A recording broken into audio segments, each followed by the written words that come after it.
The woman Specter had just killed opened her eyes. Blood pooling beneath her, 3 bullets in her chest, but her lips were moving. "Wrong target," she whispered.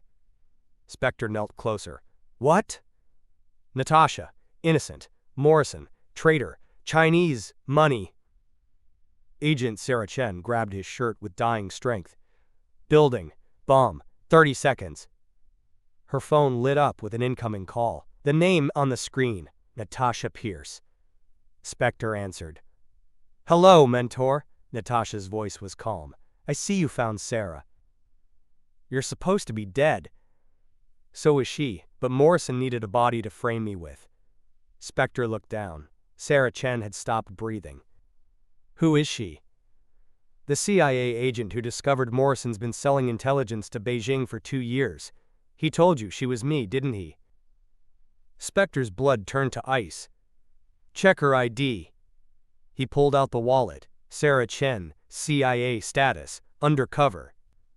20 seconds until that building explodes, Specter. Morrison wants us both dead." Specter heard vehicles approaching. Fast. 10 seconds. "Do you trust the general who sent you to kill an innocent woman?" He looked at Sarah's body, the woman who'd tried to warn him. "Or do you trust the partner who's about to save your life?" The building shook.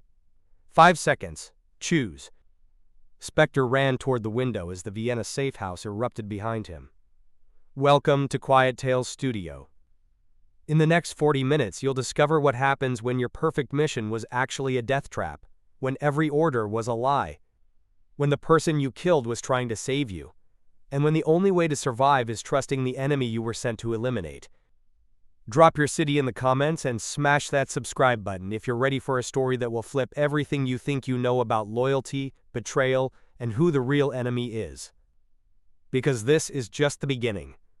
And the biggest shock is still coming. 18 hours earlier, Specter had been drinking coffee in a Pentagon briefing room when they showed him the photograph. Agent Sarah Chen, CIA operative. Found dead in Vienna. "We have intel that Natasha Pierce eliminated this agent," General Morrison said, sliding the file across the table. "Pierce has gone completely rogue. She's selling classified intel to Chinese intelligence." Specter stared at the surveillance image. A figure standing over Sarah Chen's body in a Vienna safe house. "Current intelligence suggests Pierce is planning to sell troop movement data for $200 million. Morrison pulled out another photo. A devastated safe house in Berlin, bodies everywhere. "She's eliminated 6 agents in the past week. All of them tried to apprehend her peacefully." The general leaned forward. "Your mission is simple, Colonel. Find Sarah Chen's killer. Eliminate Natasha Pierce." What Morrison didn't tell him was that Sarah Chen was still alive. And what Specter didn't know was that he was walking into a trap designed to eliminate them both. 8 years earlier, Syria. The explosion had thrown Specter 30 feet across the bombed-out building. Shrapnel in his shoulder, blood in his eyes, and hostile forces closing in from 3 directions. That's when he heard her voice on the radio. "Specter, this is Pierce. I'm coming for you." "Negative," he'd gasped. "Abort extraction. Too many hostiles." "Sorry, sir. I don't leave family behind." Minutes later, Lieutenant Natasha Pierce had appeared like an avenging angel, moving through enemy fire with impossible precision.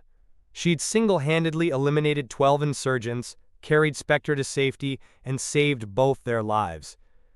That night in the field hospital, she'd sat beside his bed. "Why?" he'd asked. "Because you taught me that some things are worth dying for," she'd said simply, "and some people are worth saving." But now, 18 hours after receiving Morrison's orders, Specter was in Vienna, believing that same woman had become a cold-blooded killer. He had no idea that in a few hours, she would be the one trying to save his life again. Standing in the ruins of the Vienna safe house, Specter finally understood what had happened. Sarah Chen hadn't been killed by Natasha Pierce. She'd been used as bait. Morrison had known Sarah was investigating his Chinese connections. He'd staged her death, used surveillance footage to implicate Natasha, then sent Specter to eliminate the only 2 people who could expose his treason. But the plan had one flaw. Sarah Chen was tougher than Morrison expected. And Natasha Pierce was smarter. Now as sirens wailed in the distance and smoke cleared from the explosion, Specter realized he'd been played from the beginning. His phone buzzed. Text from unknown number, Cafe Mozart, 1 hour, come alone, time to end this. Mine N. For the first time in his career, Specter was about to disobey a direct order. Because sometimes, the greatest loyalty was knowing when to stop following commands. The abandoned warehouse on the outskirts of Vienna looked like any other industrial building. But Specter knew it was a trap the moment he saw Natasha's motorcycle parked outside. She was waiting for him in the center of the empty space, no cover, no concealment. Completely exposed. That's when he knew something was wrong. "You came," she said, not turning around. "Did I have a choice?" "There's always a choice, Specter. That's what you taught me." She finally turned, and he saw something in her eyes he'd never seen before. Fear. "The mission they gave you," she said quietly. "The intelligence I supposedly stole. The agents I allegedly killed." She pulled out a tablet, fingers flying across the screen. None of it's real. The screen showed surveillance footage from Prague. The 3 dead CIA operatives that Natasha had supposedly killed. But in the video, Natasha was nowhere near the scene. "Deepfake technology," she explained. "Military grade. Someone wanted you to believe I'd gone rogue." More footage. Berlin's safe house. Bodies scattered across the floor. Again, no sign of Natasha. 6 agents dead, and I was in a completely different country each time, but somehow they have perfect evidence of my involvement. Specter felt the world shifting beneath him. Who? Someone with access to our mission files. Someone who knows our relationship. Someone who wants us both dead. She tossed him a secure phone. "Call General Morrison. Ask him about Operation Blackout." The phone call lasted 30 seconds. "Morrison," the general's voice was tense. "Sir, it's Harrison. I need information about Operation Blackout." Silence. "Then, that's classified above your level, Colonel." "Even for the operative hunting Natasha Pierce?" Another pause, longer this time. "Complete your mission, Harrison. Ask no more questions." The line went dead. Natasha was watching his face. "Now you know," she said.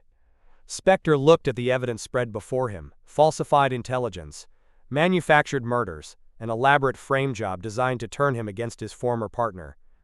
"Morrison's been selling classified intel for years," Natasha continued. "I found out 3 weeks ago. Instead of arresting me, he decided to eliminate us both. Make it look like a rogue operative and a failed recovery mission." "Proof?" She handed him a flash drive.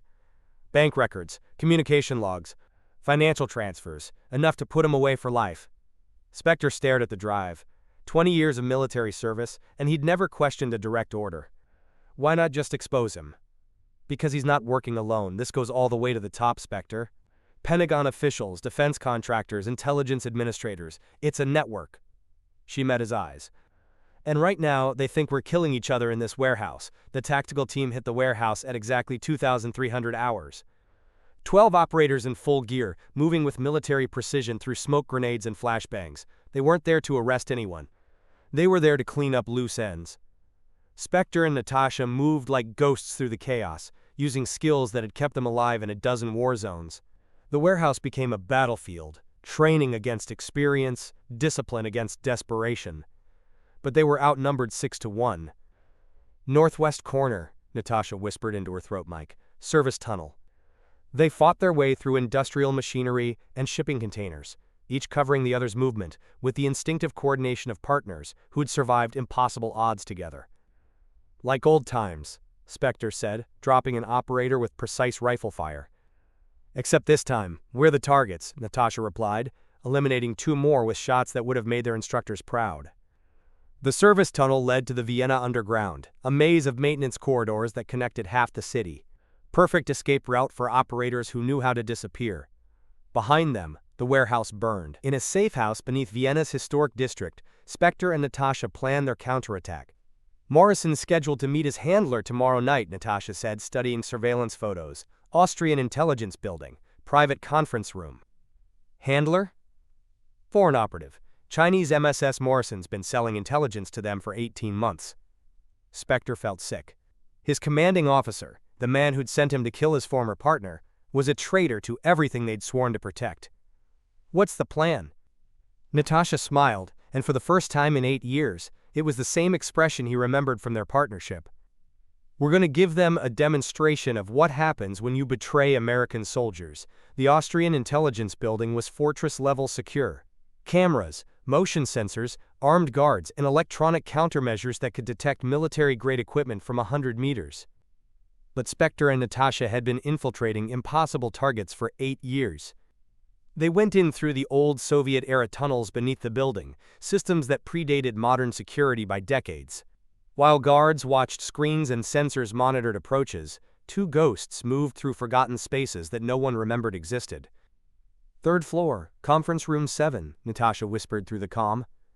"Copy. How many hostiles?" "Morrison, 1 Russian handler, 2 bodyguards. Standard diplomatic security." Specter reached the ventilation shaft above the conference room and activated his recording equipment. What he heard changed everything. "The Pierce problem is handled," Morrison was saying. "Harrison eliminated her 3 hours ago." The Chinese handler, a woman with cold eyes and expensive clothes, nodded approvingly. "And Harrison?" "Killed in the firefight. Clean resolution." "Excellent. The intelligence you've provided has been profitable for both our organizations." Morrison opened a briefcase filled with financial documents. 18 months of American classified intelligence, troop movements, operational plans, asset locations. My government thinks I'm protecting national security. Your government pays me $20 million per quarter. The handler smiled. "Mutual benefit at its finest, General. Although I'm curious, how did you convince Harrison to eliminate his former partner?" Morrison chuckled. "Fabricated evidence, deep fake videos, false intelligence reports. Harrison is old-school military. Show him proof of betrayal, and he'll follow orders without question." "And if he had discovered the truth?" "Then I would have eliminated him too." Specter had heard enough. Hook number 11. The final confrontation. When Specter and Natasha entered the conference room, the Chinese handler went for her weapon first. Natasha was faster. The bodyguards tried to protect Morrison, but they were corporate security, not military operators. Against 2 soldiers who had survived war zones together, they didn't stand a chance. Morrison found himself facing the 2 people he'd tried to have killed, with nowhere to run and no way to call for help. "You're supposed to be dead," he said.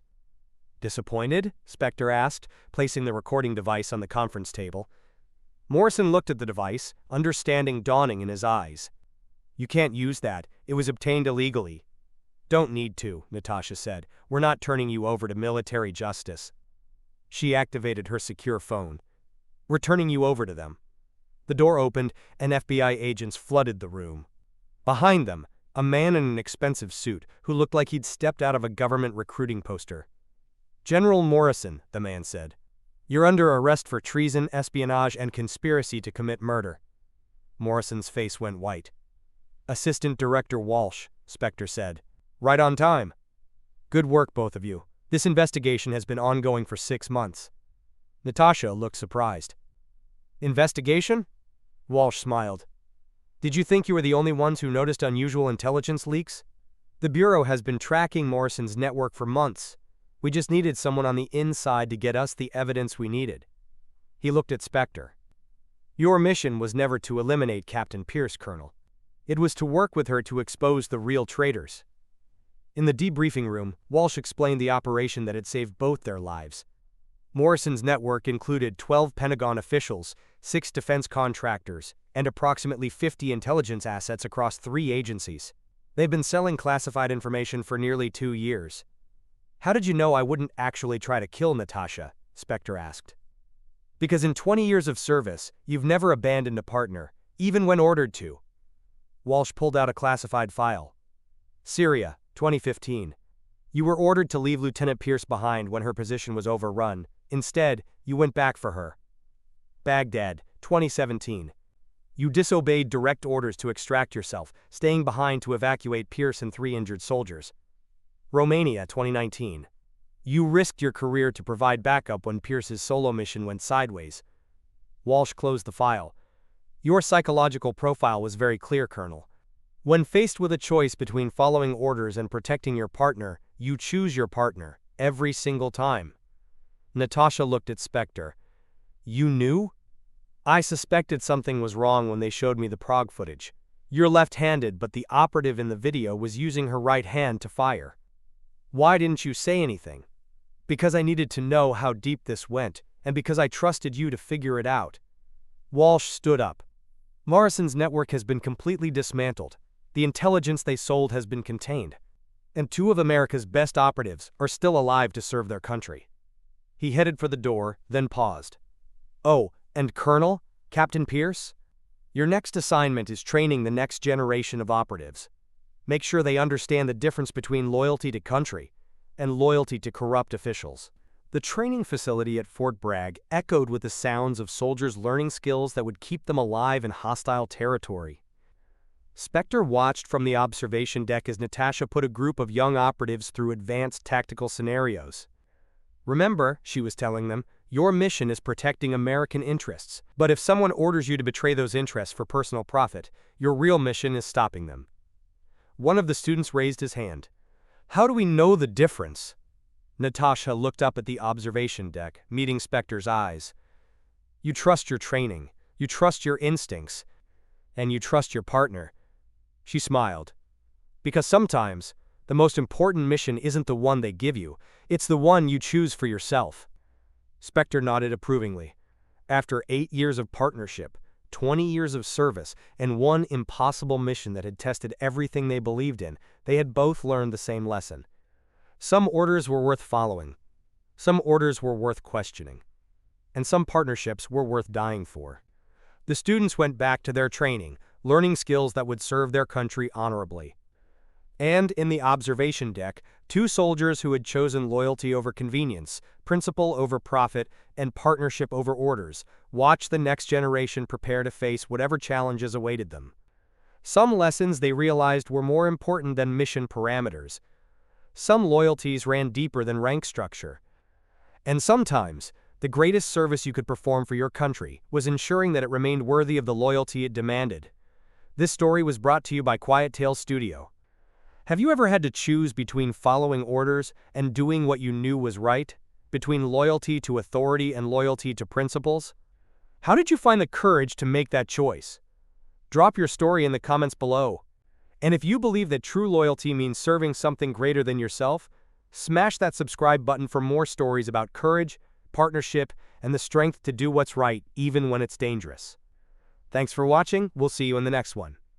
And remember, the best partnerships are built on trust that goes deeper than orders.